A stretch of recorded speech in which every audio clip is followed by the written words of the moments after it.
Hey folks, it's Frithgar here. Today we are going to be carrying on building our mob spawner, well, rather the actual grinder piece up the top. Before we go up there, I'll just show you what I've done in here. Remember we put the canals of water everywhere.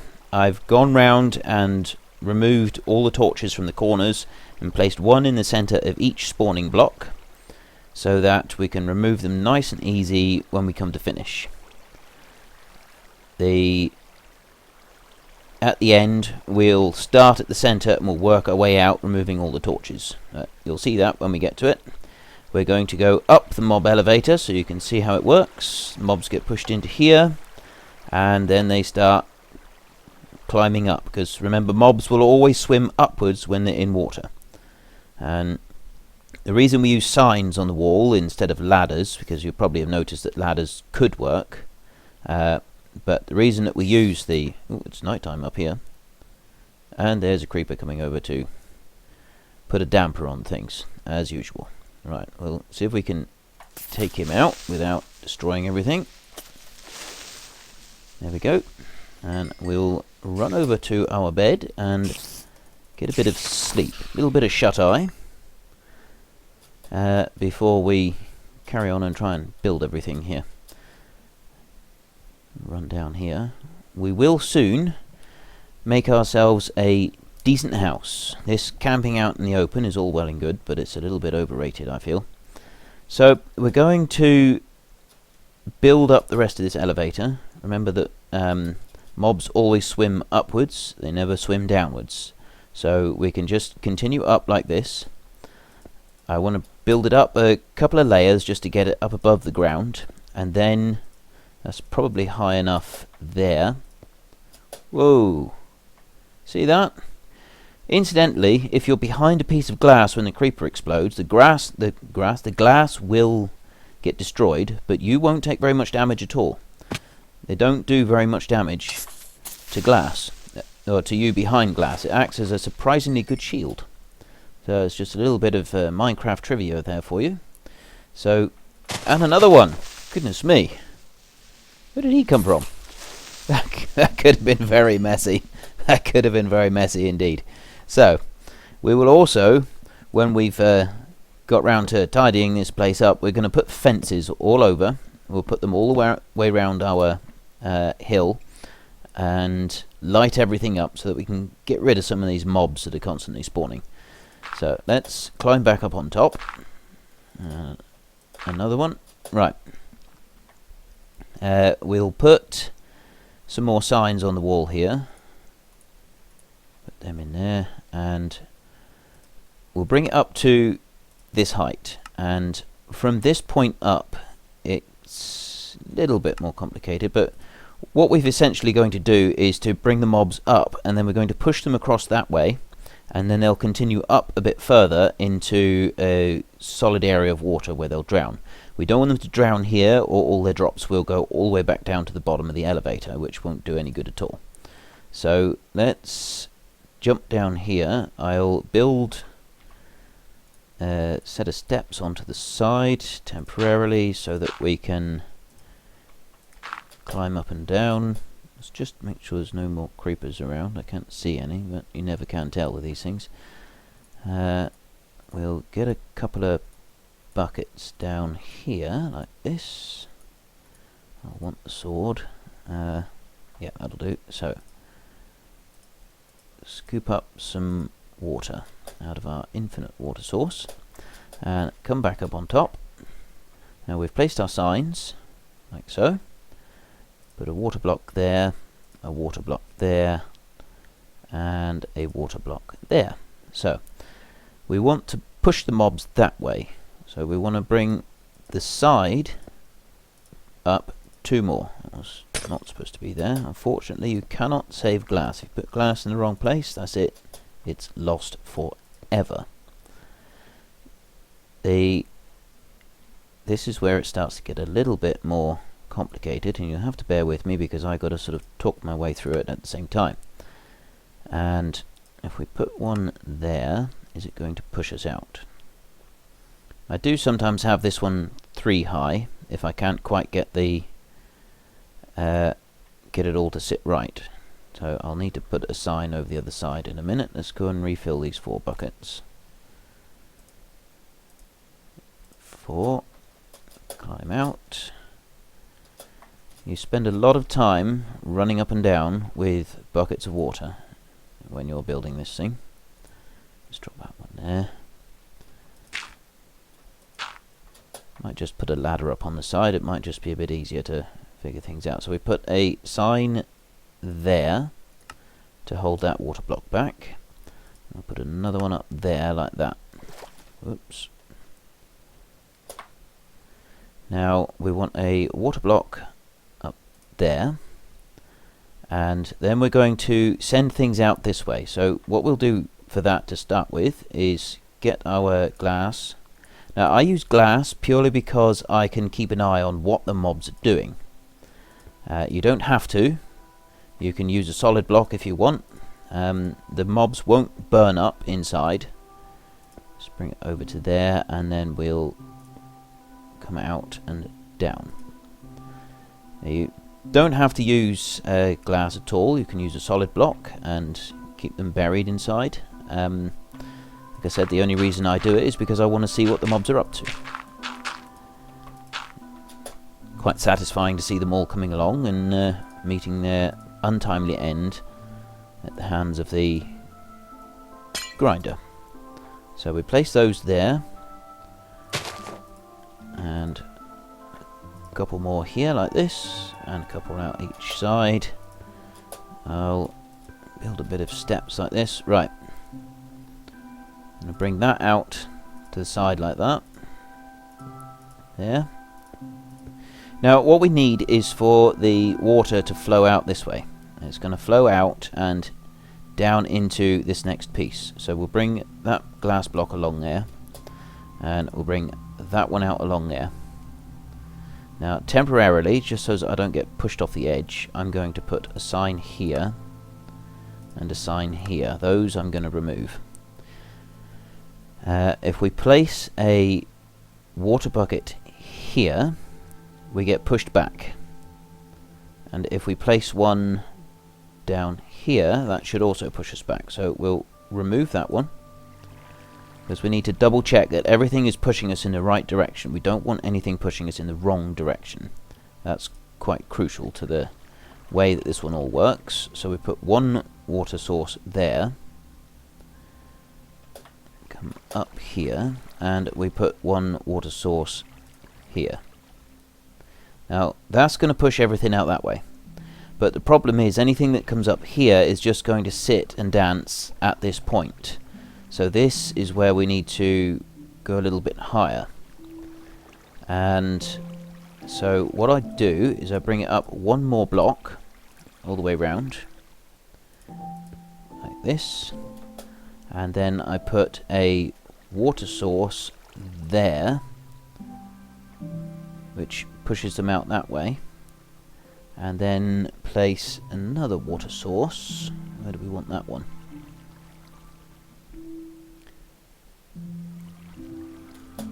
Bear with me. If we place another water source there, then they're all flowing in that direction. And the way you test it is quite simply to jump in. It should be taking you up at the same rate that it has done the whole time, and then it will push you out. If it's not, if you're not rising at the same rate that you have all the way through, then it's flowing in the wrong direction, and that's not what you want. So that seems to be flowing in the correct direction. So then we can put a lid over the top.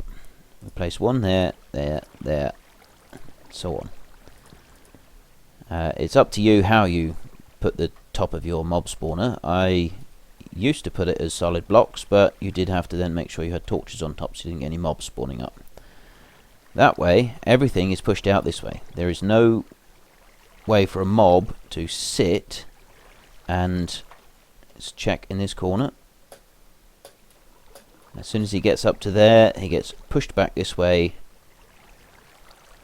Everything is flowing back in this direction. So I think that's a success. Just have to make sure that all the water is flowing that way. You don't want mobs getting caught somewhere, because there's nothing worse than having to dismantle the mob spawner after you've started everything. Because if you've got to take it apart, it can get a bit messy, because obviously you've got a constant stream of mobs coming up, wanting to say hello and play all sorts of funny games with you. Now, this next bit, we still want a 4x4 square. We're closing the front here, and we'll take it up like this.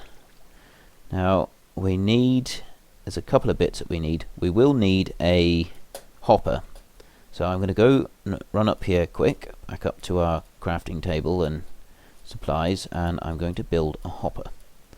I stuck down another chest earlier because we're running out of space. We've got so much stuff here. Something we're going to have to do soon is tidy everything up.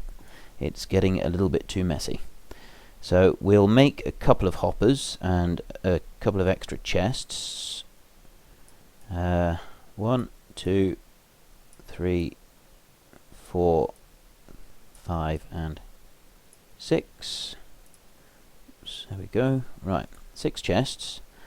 And I'll just stack up the buckets a bit so I've got room for the hoppers. To make a hopper, you need iron ingots like that, and then you need a chest in the middle like that. So I'm going to make 2 hoppers, because I'll need them with the collection area. So 2 hoppers and 4 chests. That'll give us some double chests. The sun is setting, so we're going to stop for the night in a minute. While we're just waiting for the sun to finish setting, we'll just have a quick look around. What I will be doing here is I'll enclose that area in a fence. In front of there, we need to bury a room that all of the drops, everything that we get from the mobs, they'll go into that room, and we'll access it from down there. We'll come in from the side. So that can then all be completely enclosed in a fence. We don't need to ever go in there, because the baby zombies will occasionally spawn and they'll come up the mob elevator, but unfortunately they usually slip through the actual mob grinder. Because of their size and the way they operate, they very often will slip through. So if you don't have a fence enclosing the area, you'll have baby zombies running all over the place, and it's not something that we want. We want to keep every single hostile mob out of our way. I know they may look cute, little babies, so innocent, harmless. But, you try saying they're innocent and harmless when they're attacking you with a sword from the back of a chicken. Terrible creatures. So I'll clear some of this back out of the way, and we will put a hopper in the ground here, and there'll be a chest underneath. So if we plonk in a chest now, we can put that one there, and then we put a hopper. We shift click the hopper into the chest on top, just like that. And we place a glass block here on the side of it, and in front of it there we will place a pressure plate. So if I throw down a crafting table, excuse me, we make a pressure plate which is 1, 2, like that. That's it. And I put the pressure plate down here, and that will stop the water from flowing out. And inside, just use up that bucket a second, I put 1 water source there, and anything that drops in there is pushed this way, straight over that hopper, and stops just in front of the pressure plate. The hopper picks it all up. Now what I sometimes like to do is just cover over the entrance like that, so that there's no danger of anything slipping through, slipping out.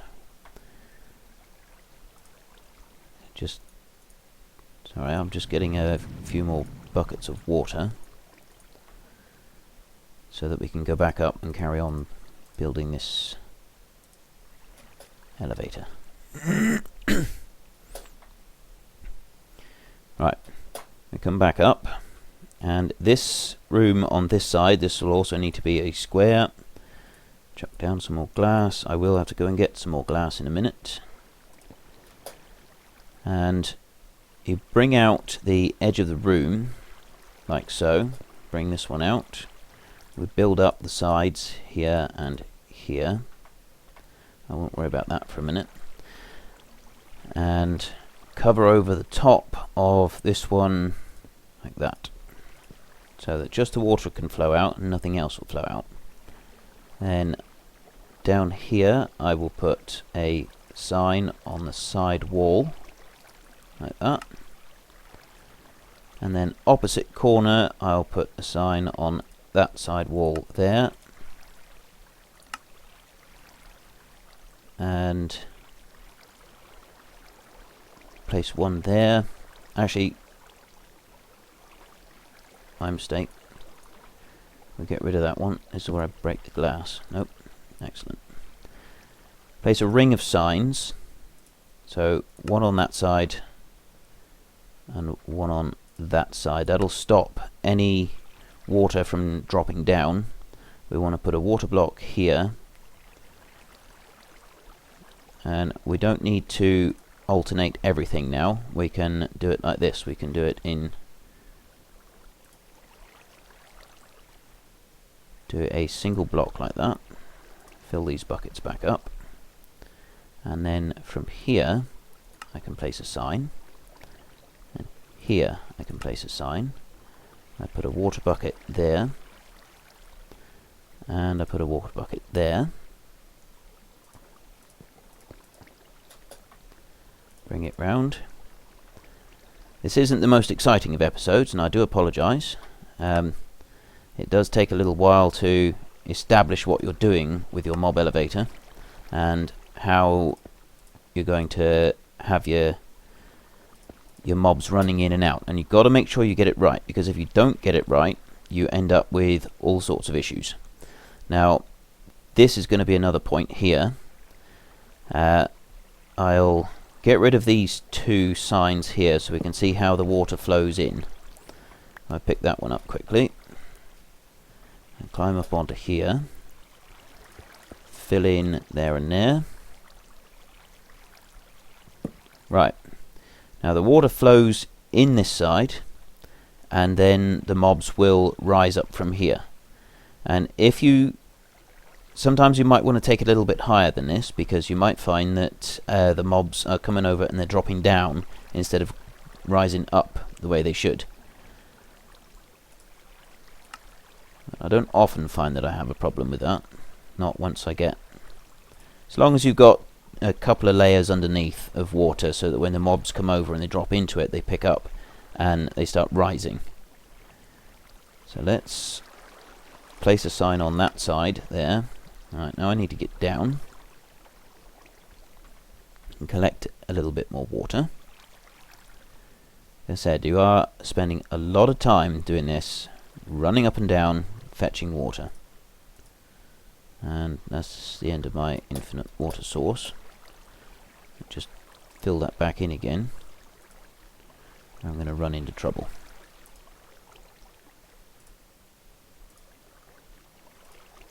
There we go.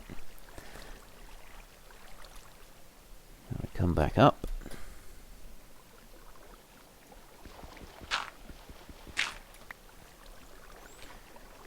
Get some dirt down. Right. Now, this is the bit where it can get a little bit complicated, because you need the mobs to come through. You've got to have it too high so that they can all walk through without any issues. You'll bring the glass out and you'll place the roof over the top here like this, and we'll do the same again, bring it up to that height here, but then here we'll drop the height of it down like that. So they'll just stand it, they'll sit in front of it and they'll drop through and come through at this height. And then they need to carry on up again. So as we've now got that one in the way, that should hopefully push the mobs into there. See that point there? If we drop a bucket there, the water's going to flow backwards. So we need to drop a sign right onto that block there. and that will stop the water from moving anywhere, so we drop it in there like that. And then the next layer up, everything is just fine. There's not going to be any issues with this layer. We can place a sign and place a sign. Then we can place a water bucket there and place a water bucket there. So you've got to remember to put that one in, and you've got to remember that you need to have the water flowing. However you want to play around with it, it doesn't really matter so long as the water is flowing this way and you're pushing the mobs into this bit. And then we come up the final piece round here, and I've run out of glass, so I'm going to just cut the video a minute, and I'm going to go and dig up some more sand and smelt it, and then come back to you, and we can just finish off the last few layers. From here on up we will only be putting water. We won't be using any signs because it'll have got the mobs high enough, and then they can just drown, and the drops will start coming down. So I'm going to go and collect this sand, and I'll get back to you in a second. Okay, so I've gone and collected a bit more glass. This should just be enough to finish this one off. We need to just finish building around the edges like this. Come on up a couple of layers. Oops. I like to have probably 4 blocks depth for the actual killing piece, because if you get a few mobs in there at once, they do tend to push each other up and down a bit, so it keeps them out of each other's way. If I place it on the opposite corner, oops, there, right, and you should be able to do it making an infinite water source on each layer, and thus refilling your buckets like that. I'll come up again like that, one there, and one thing that this mob spawner won't do is, or the grinder, it won't kill witches. They drink potions of water breathing and healing potions, and they'll just sit there at the top for ages, bouncing away, not doing anything. There isn't a lot you can do about that. You could have a viewing platform up the top and go up there and pepper them full of arrows every so often, if that's what you wanted to do. There would be a way to do that. You could swap one of these glass blocks up here for a half slab if you wanted to, just into the side, and then you could shoot arrows into the side to kill the witches. It'd be fairly easy to do. I like to pop a load of torches around the top like this. I put torches over everything that I build that's out of glass. Just cover everything in torches. But so that's our spawner. I'm not going to do any more now. Running out of time. I apologise that this episode was a little bit slow, but we do have this one now built. In the next episode I will dig out the room underneath and set up the chests and the hopper to collect it, and then we'll go down and turn mob spawner on. We'll see it all in action. So thank you very much for watching. This is Frithgar. Goodbye and see you later.